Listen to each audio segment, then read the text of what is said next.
ఈ భూమి మీద నీ శరీరం చక్కగా అమర్చింది కూడా ఆయనే. మీకు అర్థమవుతుంది అనుకుంటున్నాను. అర్థమైన వాళ్ళ దేవునికి స్తోత్రం చెప్పండి. ఇప్పుడు సమస్తాన్ని సృష్టించాడు, ఆయన ప్రభుత్వం చేస్తున్నాడు. అంటే సూర్యుని చుట్టూ ఉండే మన భూగ్రహం మీద మాత్రమే మనం ఇప్పటికీ జీవం కలిగి ఉన్నాం. భూమి కొంచెం ముందుకొచ్చినా ప్రమాదమే, కొంచెం వెనక్కి వెళ్ళినా ప్రమాదమే.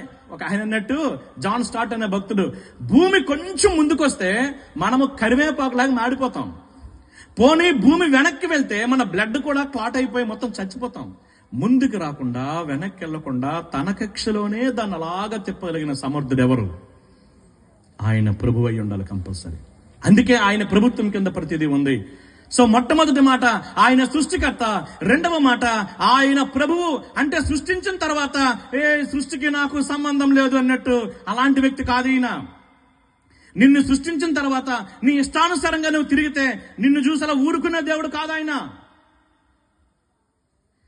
నిన్ను సృష్టించిన తర్వాత ఖచ్చితంగా నీ మీద ఆయన ప్రభుత్వం చలాయిస్తాడు. ఇప్పటికీ చలాయిస్తూనే ఉన్నాడు. మూడో మాట చూడండి ఒకసారి, ఆ మాట చూపిస్తున్నాను.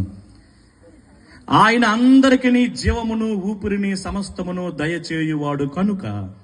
చూడండి, ఆయన అందరికీ, హీ ఈజ్ ద గివర్. ఆయన సృష్టికర్త మాత్రమే కాదు, ఆయన ప్రభువు మాత్రమే కాదు, ఆయన గివర్ ఆఫ్ లైఫ్. ఈ భూమి మీద ప్రతి దానికి కూడా ఆయనే జీవాన్ని, ఊపిరిని, సమస్తాన్ని దయచేసిన వాడు. ఆయనే అందరికీ ఇచ్చువాడు. నువ్వు అడిగినా అడగకపోయినా వర్షం నీ కోసం ఇచ్చాడు. నువ్వు అడిగినా అడగకపోయినా అసలు జీవితాన్ని ఆయనే నీకు ఇచ్చాడు. నువ్వు అడగకుండానే చాలా చేశాడు. నీకు తెలుసో లేదో, తల్లి గర్భములో ఉమ్మ నీరును సరిగ్గా ఉంచి, 9 మాసాలు బిడ్డ సరిగ్గా పెరిగేన ఆహారాన్ని ఇచ్చి, తల్లి గర్భము నుంచి బయటికి తీసి ఈ గొప్ప ప్రపంచాన్ని చూసే భాగ్యం ఇచ్చాడు ఆయన.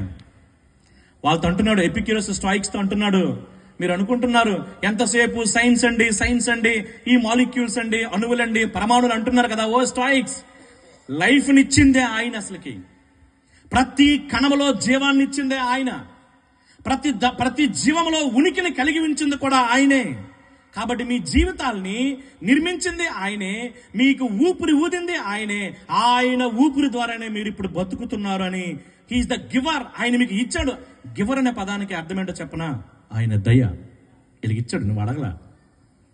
అంటే జంతువులు ఆకలిగా ఉన్నప్పుడు అవి అడగవు, కానీ దానికి మనం ఇస్తాం గుప్పులు విప్పిలా. నీ బతుకు ఆయన దయ.